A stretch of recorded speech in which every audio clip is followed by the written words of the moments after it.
বন্ধুরা, সকলকে আর একবার স্বাগতম জানাচ্ছি ডটলাইন আইটিতে। আপনাদের সাথে আছে আমি রনি আহমেদ। আজকে একটা ম্যাকবুক এয়ার, এটার প্রবলেম হচ্ছে কিবোর্ডে। এটার কিবোর্ডটা আমরা চেঞ্জ করব। তো এই হচ্ছে এর কিবোর্ড, নতুন কিবোর্ড আমরা এনে নিয়েছি। এটাকে লাগাইতে হবে। তো আশা করছি সকলে সম্পূর্ণ ভিডিওটি দেখবেন। তো চলুন আমরা খুলি, এটাকে দেখি কি অবস্থা।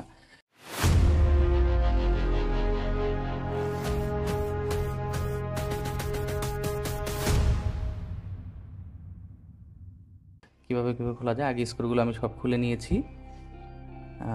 এবার হচ্ছে আমরা বাকি পার্টগুলো আস্তে আস্তে খুলবো। আপনারা সবাই দেখুন কিভাবে এটা আমরা খুলে নিই। স্ক্রুগুলো সব খুলে নিয়েছি।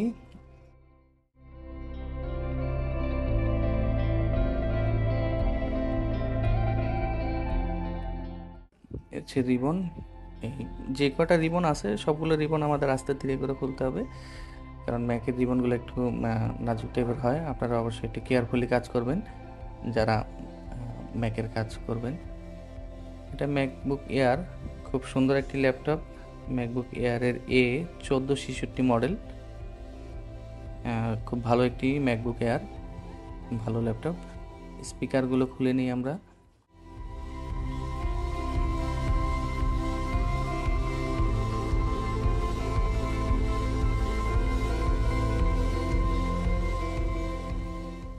দুই পাশের স্পিকারগুলি খুলে নিচ্ছি।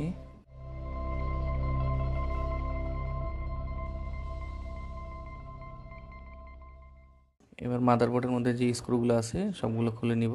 আর স্ক্রুগুলো যাতে না হারায় সব এক জায়গায় রেখে দিব, যাতে আমাদের পরবর্তীতে লাগাইতে সুবিধা হয়। তো বন্ধুরা, আমি মূলত একজন ল্যাপটপ টেকনিশিয়ান। আপনারা আপনাদের ল্যাপটপ রিপেয়ারের জন্য আমার সাথে যোগাযোগ করতে পারেন। আমার হোয়াটসঅ্যাপ নাম্বার ভিডিও ডেসক্রিপশন বোর্ডে দেওয়া থাকবে, আপনারা চাইলে আমার সাথে যোগাযোগ করতে পারবেন।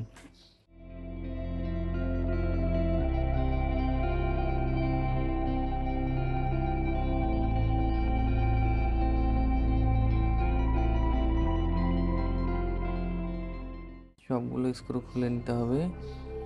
আমরা খুলে নিচ্ছি সবগুলো স্ক্রু। আস্তে ধীরে সার্কিটটা উঠাইতে হবে।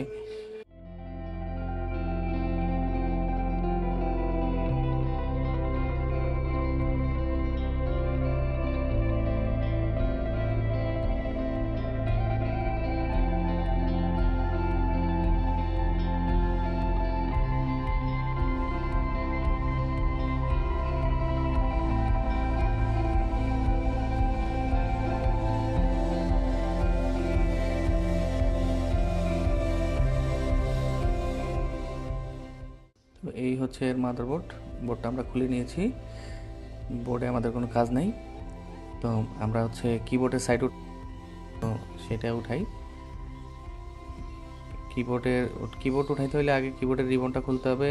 আর দেন হচ্ছে যে আপনার কিবোর্ডের উপরে যে ব্যাকলিটটা আছে এইটার কাভারটা উঠাইতে হবে। তো ব্যাকলিটটা আমরা আস্তে ধীরে একটু দেখে বুঝে আস্তে ধীরে উঠাবো। যদি সুন্দরভাবে উঠানো যায় ব্যাকলিটটা পরে আবার যাতে কাজ করে, আমরা চেষ্টা করবো এইভাবে। অনেকগুলো ব্যাকলিট আছে যেগুলো উঠানোর পরে আবার কাজ করে না। হ্যাঁ, তো চেষ্টা করবো আর কি। আমি কাস্টমারের সাথে ওইভাবে বলে নিছি। এটা আপনাদের বলে নেওয়া উচিত, কারণ এটা তো আর আপনার হাতে কোনো কিছু না। এটা আস্তে ধীরে খুললে অনেক সময় এটা কাজ করে, আবার অনেক সময় কাজ করে না।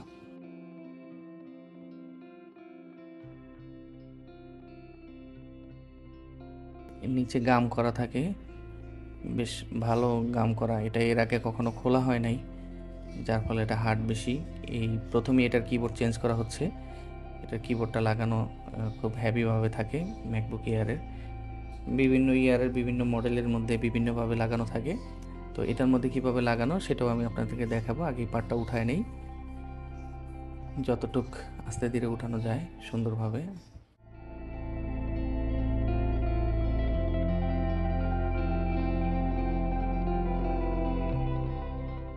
এই হচ্ছে, এটা আমরা তুলে নিলাম। তো এটাকে রেখে দিই।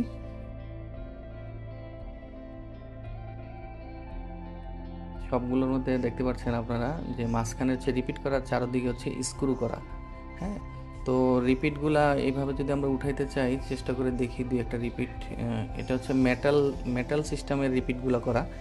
আর ক্লোন যে ল্যাপটপগুলো আছে যেমন এইচপি, ডেল, লিনোভো, আসুস, এগুলোর মধ্যে যে বিল্ট ইন কিবোর্ডগুলো থাকে ওগুলো থাকে আপনার প্লাস্টিকের রিপিট করা। হ্যাঁ, তো ওইগুলো খোলাটা খুব সহজ হয়ে যায়, কিন্তু এই এআরের মধ্যে যে রিপিটগুলো থাকে এগুলো তোলা আসলে খুবই টাফ। এগুলো ওইভাবে তুলতে গেলে বেশ অনেক সময় লেগে যাবে। তো তারপরে দেখি দুই একটা ওইভাবে উঠানো যায় কিনা, আসলে উঠানো মুশকিল। তো আমরা একটা কাজ করি, আমরা আগে স্ক্রুগুলো চারদিকে যেগুলো আছে ছোট ছোট অসংখ্য স্ক্রু আছে, আমরা এই সব স্ক্রুগুলো আগে খুলে নিই। তারপরে আমরা রিপিটগুলো টেনে তুলে ফেলবো। হ্যাঁ, তাতে আমাদের সময় বাঁচবে। আর মাঝখানে রিপিটগুলো উঠানোর পরে রিপিট কিছুটা আমরা চেষ্টা করবো রেখে দেওয়ার জন্য, আবার কিছু মাঝখানে যাতে লাগাই দিতে পারি, তাহলে কিবোর্ডটা টাইট হয়ে যাবে আশা করছি। তো আগে আমরা স্ক্রুগুলো খুলে নেই।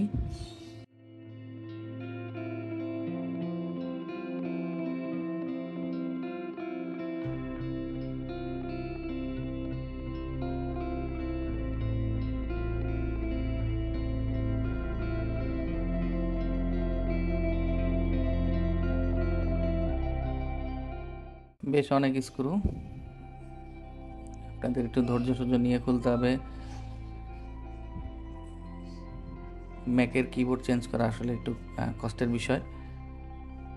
তো তারপরও আমরা যেহেতু টেকনিশিয়ান, কাজ তো করতেই হবে, এটাই আমাদের প্রফেশনাল, আমরা ওইভাবে আস্তে ধীরে কাজ করব।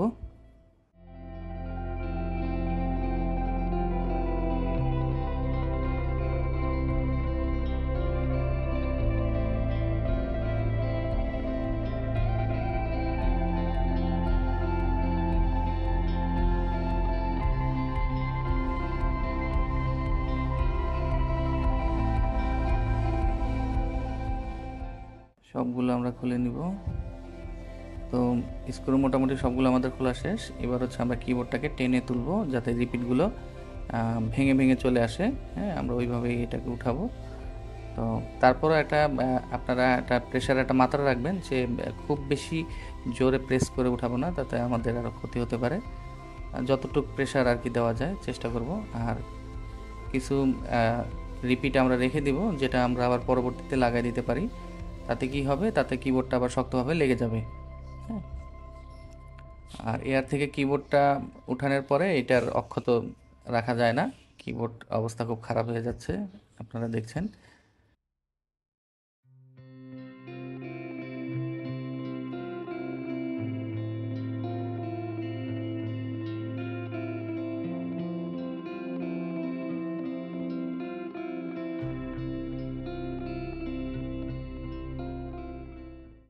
এইভাবে টেনে টেনে তুলতে হবে, আস্তে আস্তে করে টেনে টেনে দুই পাশ করে তুলতে হবে।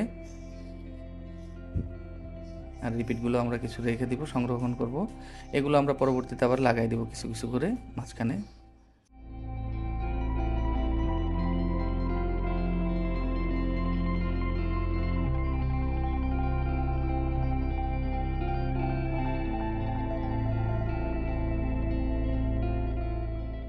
রিপিটগুলোও বেশ হার্ড, একটু তো প্রেশার আপনাকে ইউজ করতেই হবে।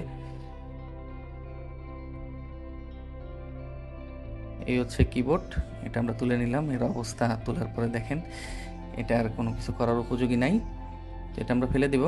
আমরা একটু পরিষ্কার করে নিই, এই জায়গাগুলো পরিষ্কার করে দেন আমরা নতুনটা লাগাবো।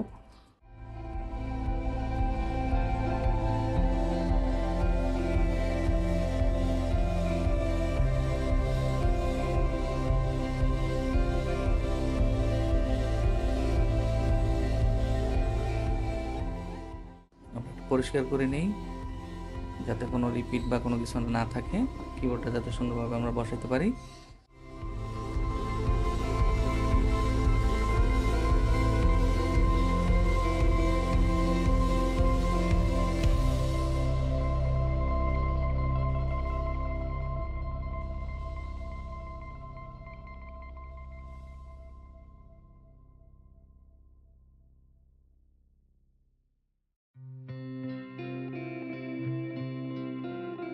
এই হচ্ছে নতুন কিবোর্ড। কিবোর্ডটা আমরা বসিয়ে নিব। কিবোর্ডটা বসানোর পরে চারদিকে লাগছে কিনা সমানভাবে ওইটা একটু চেক করে নিব, কোনো ক্যাবেল বা রিবন কোনো কিছু কিবোর্ডের নিচে আছে কিনা ওইটাও দেখে নিব। এরপর আগে আমরা স্ক্রুগুলো চারিদিকে মেরে নিই, যতগুলো স্ক্রু আমরা এর আগে লাগাইছি খুলছিলাম স্ক্রুগুলো লাগিয়ে নিব। স্ক্রু লাগানোগুলো আবার খুব টাফ, কারণ খুবই ছোট ছোট ছোট ছোট স্ক্রু, আপনাকে অনেক আস্তে ধীরে লাগাইতে হবে।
মোটামুটি সবগুলো স্ক্রু লাগানো শেষ। এরপর হচ্ছে আমরা আস্তে আস্তে মাঝখানে কিছু রিপিট মারার চেষ্টা করব, রিপিটগুলো দিয়ে মোটামুটি লাগিয়ে দিব এটাকে।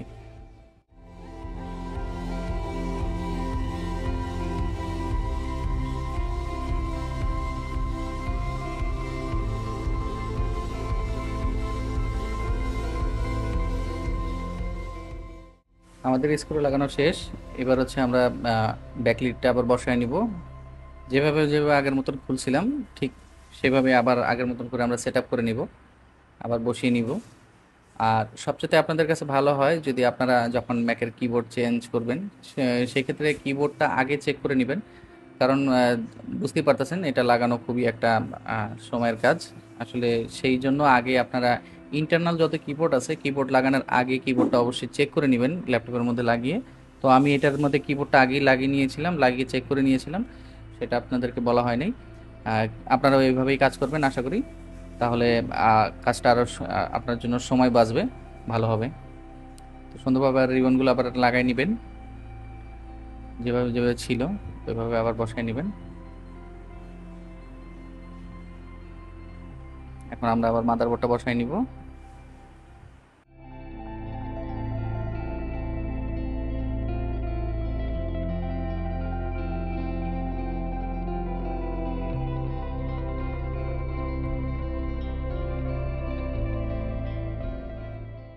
আগের মতন আবার সবগুলো রিবন চেক করে আস্তে ধীরে সুন্দরভাবে মেরে দিব।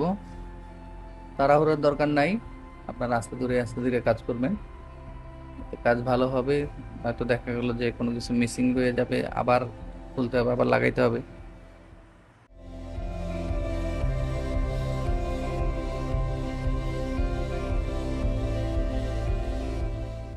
ওকে, মোটামুটি সবগুলো স্ক্রু বোর্ডের লাগানো শেষ। এখন বাকি যে রিবন স্পিকার, তারপরে সবশেষে হচ্ছে ব্যাটারি। এগুলো আমরা আবার সব কিছু আগের মতন করে লাগিয়ে নিব ধীরে করে।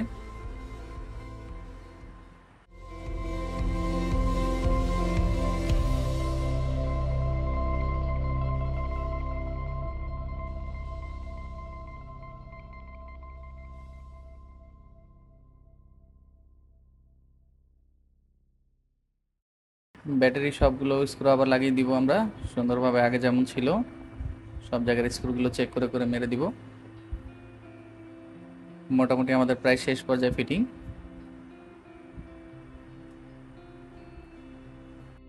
তো সব ফিটিং করা শেষ বন্ধুরা, শুধু উপরে পার্টটা আর কিউএম ব্যাটারি লাইনটা লাগানো বাকি আছে।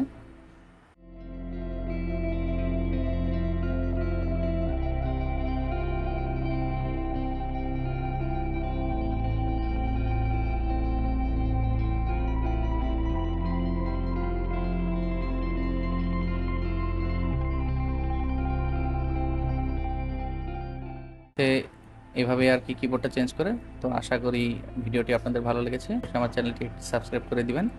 সবাই ভালো থাকবেন, সুস্থ থাকবেন।